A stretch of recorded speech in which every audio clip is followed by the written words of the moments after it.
Most people, when they complain about stupid people, make the same mistake at once. They think the problem is intellectual. It isn't. If stupidity were merely a shortage of information, then the internet would have cured it. If it were merely a lack of education, then degrees would have abolished it.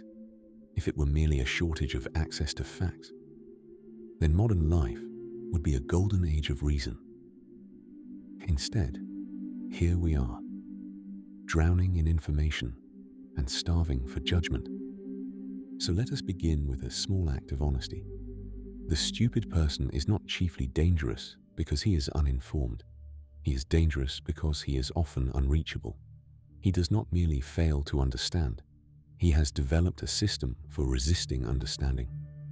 He has assembled, often without knowing it, an internal fortress made of vanity, tribal instinct, resentment, slogans, and emotional self-protection. Facts bounce off it. Logic breaks its teeth on it. Experience itself sometimes fails to penetrate it. And that is why dealing with stupid people is one of the great practical arts of adult life. Not because they are rare, quite the reverse. They are common in offices, common in politics, common in families, common online, common in institutions, common in the class of people who insist on giving opinions about everything while thinking about nothing. They are to public life what mold is to old bread, not always visible at first glance, but everywhere once you know what to look for. And the first reason this matters is not that fools are irritating, though God knows they are.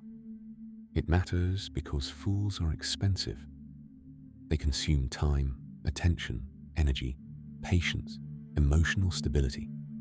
They can ruin meetings, families, friendships, careers, institutions, even countries. More than that, they can degrade the standards of everyone around them. Enough exposure to stupidity does not merely annoy the mind, it can coarsen it. One begins by answering nonsense and ends by thinking in nonsense's vocabulary. That, in fact, is the real danger.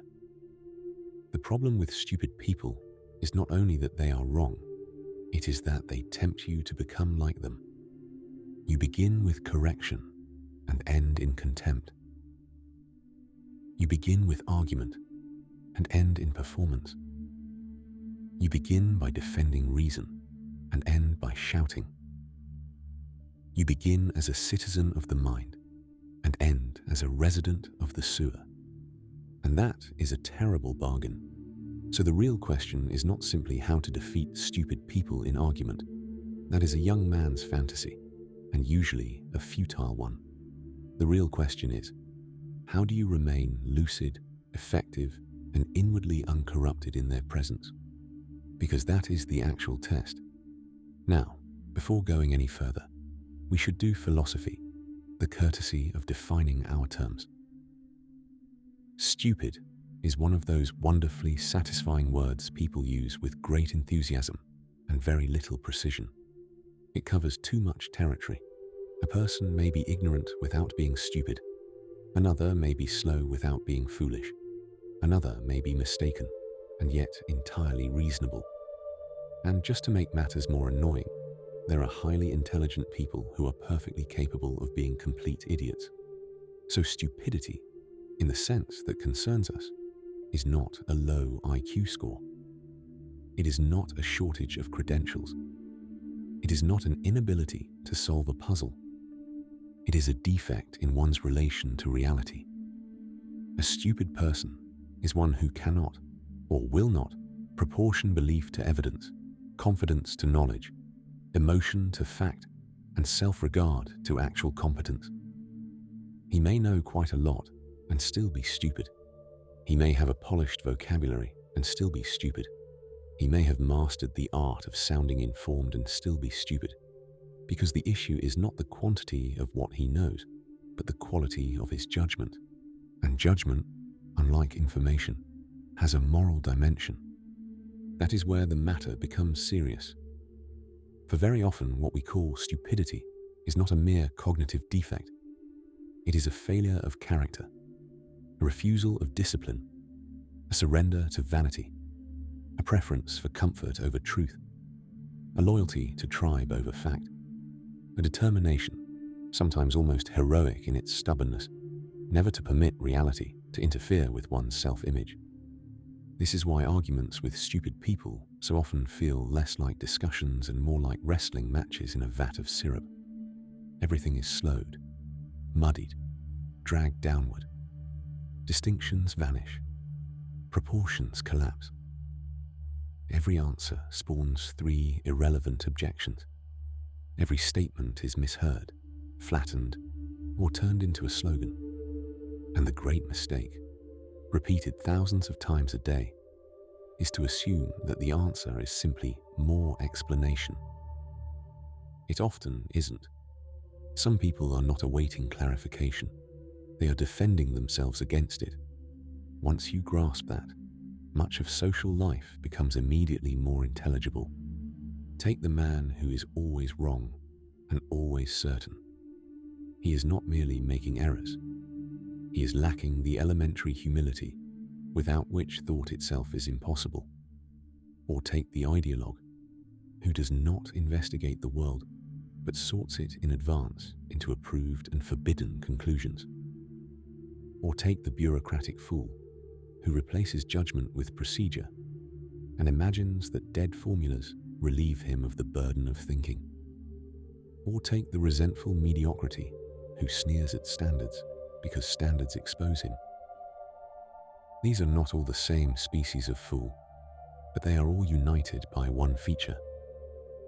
Reality is not their sovereign, something else is. Vanity, tribe, fear, resentment, comfort, prestige, habit, careerism, envy. Pick your poison. And if you are foolish enough to ignore this and continue treating every case as if it were a clean disagreement between rational parties, you will spend a good portion of your life exhausted and mystified. The first principle, then, is discrimination. Not moral grandstanding, not instant contempt. Discrimination. What kind of fool are you dealing with? There is the merely uninformed person who may respond to evidence and improve. There is the vain person for whom being wrong is intolerable because it threatens status. There is the tribal person who believes what his side believes because belonging matters more than truth. There is the lazy person who does not want to think because thinking is work. There is the resentful person who cannot bear excellence, seriousness, or hierarchy because all 3 feel like personal reproach.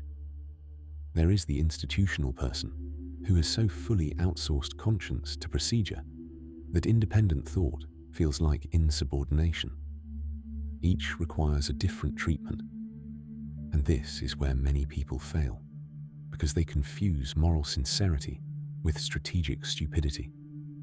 They assume that the same tone, the same method, the same degree of openness should be applied to everyone. It is a touching thought, and like many touching thoughts, mostly false. Not everyone deserves the same kind of reply. Some people deserve a patient explanation. Some deserve one clear contradiction. Some deserve a boundary. Some deserve careful handling because they have power over your circumstances.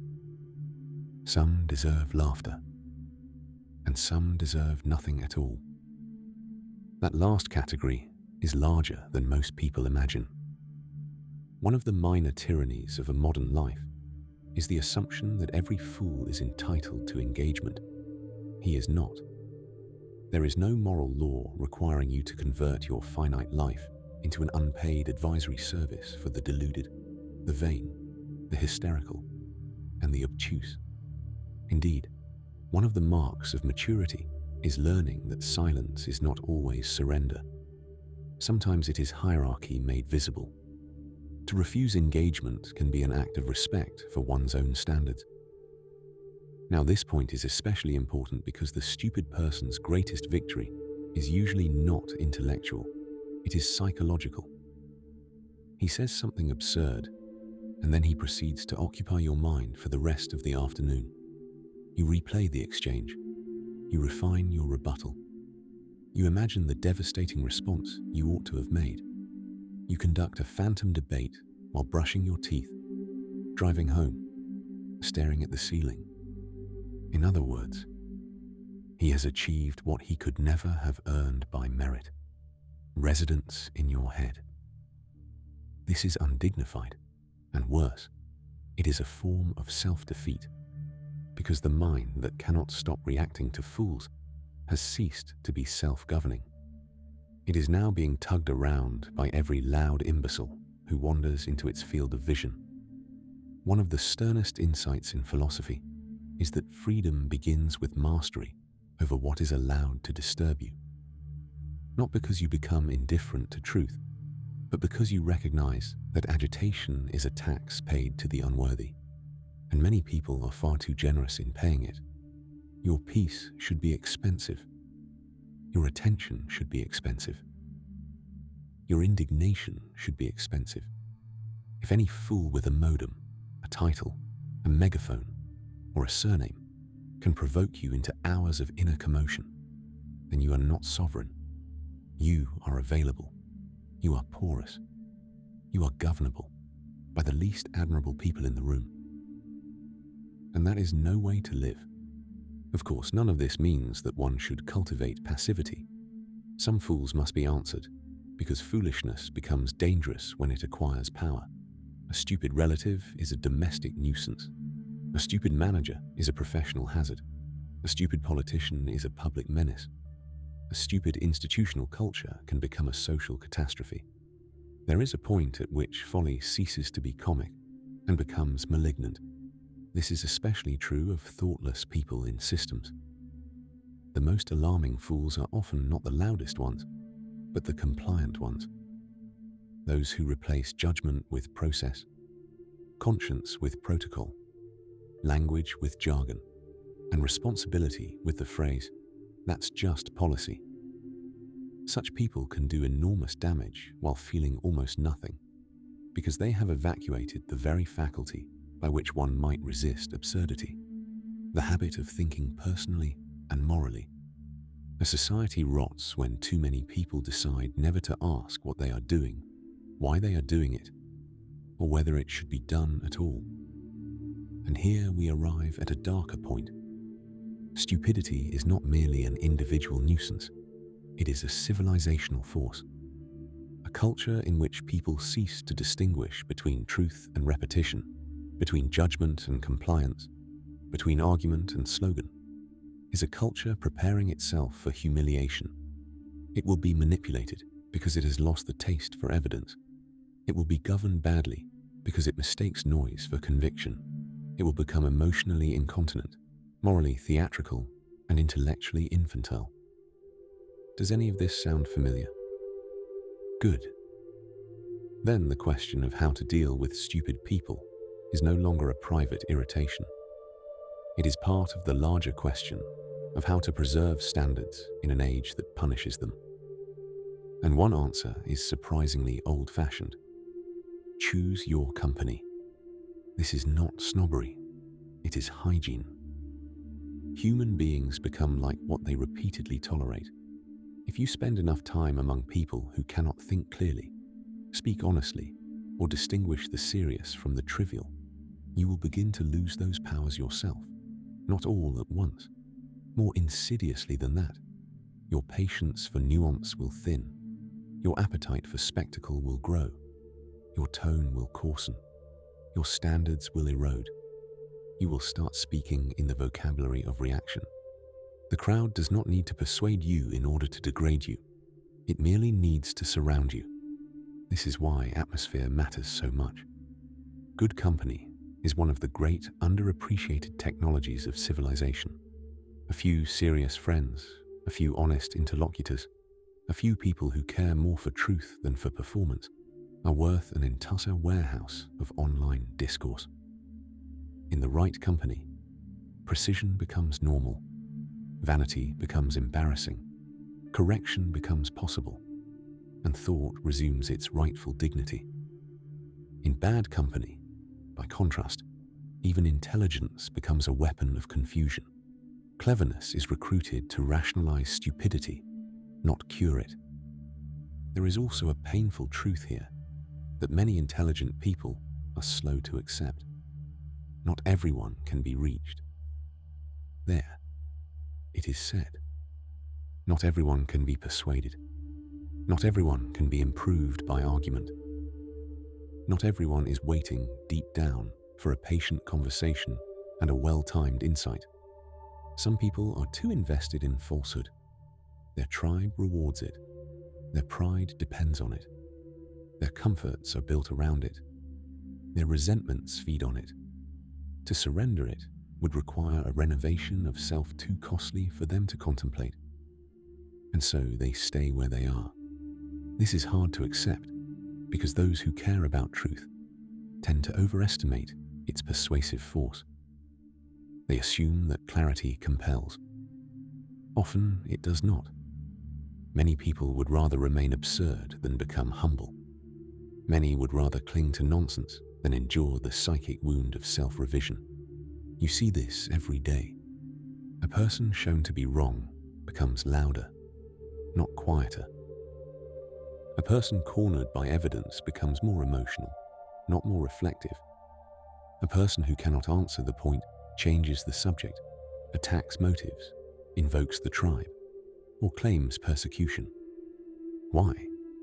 Because the discussion ceased to be about truth some time ago. It became about ego survival. And once that happens, you are no longer in a seminar. You are in a hostage negotiation with somebody's vanity.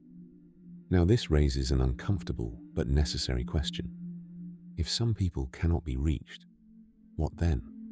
Well, then you conserve your force. You stop treating all minds as equally fertile. You stop investing premium energy in barren ground. You stop assuming that endless patience is always virtuous. You stop confusing accessibility with wisdom. You learn proportion. This is not cruelty. It is stewardship of one's finite life. There is something almost tragic about a serious person spending his best years trying to rehabilitate the irredeemably obtuse while neglecting the people, books, projects, and obligations that might actually bear fruit. One must eventually decide whether one's life will be spent building upward or reacting downward. And here, I think, lies the deepest point. The opposite of stupidity is not merely intelligence, it is seriousness. Seriousness about truth. Seriousness about language. Seriousness about consequences. Seriousness about one's own susceptibility to vanity and error. Seriousness about what deserves attention and what does not. A serious person is not one who never encounters fools. That would require monastic luck. He is one who refuses to let fools set the tempo of his mind. That is the real art. Not to answer every fool brilliantly, impossible. Not to eliminate them from one's life, also impossible. Not even to avoid being wounded by them from time to time. Unrealistic, but to remain uncolonized by them. To keep one's standards. To keep one's humor. To keep one's proportion. To keep one's sense of what matters. To keep one's inward independence. That is a higher achievement than winning arguments, because arguments are transient. Character is cumulative. And this brings us, perhaps, to the conclusion. How does one deal with stupid people? First, by defining the problem correctly. They are not merely ignorant, they are often in rebellion against reality. Second, by distinguishing types. The uninformed can often be helped. The vain, tribal, resentful, or institutionally thoughtless require different responses, sometimes none. Third, by resisting the law of contempt. Rage and superiority are the quickest ways to become intellectually coarse. Fourth, by refusing to surrender one's inner life to fools. If they can dominate your thoughts at will, they have already won too much. Fifth, by using boundaries liberally and guiltlessly. Not every relationship deserves equal openness. Not every conversation deserves continuation. Sixth, by protecting one's environment. Stupidity is contagious. Crowds magnify it, and degraded settings reliably degrade those who remain in them. Seventh, by choosing serious company and serious work. One of the best protections against stupidity is to build a life in which it has less leverage. And finally, by remembering that the true defeat is not to lose an argument to a fool. The true defeat is to become reactive, vulgar, shrill, and exhausted in trying to answer him. That is how the mind is lowered. That is how standards are lost. That is how a better person is dragged down toward a worse level. So yes, answer foolishness when you must. Oppose it when it becomes dangerous. Mock it when mockery is the proper solvent. Avoid it when avoidance is wise. Contain it when containment is possible. But do not let it become the organizing principle of your life. There are books to read, friends to choose, standards to defend, ideas to sharpen, work to do, and a mind to keep intact. And that mind, if it is worth anything, should not be turned into cheap lodging for fools.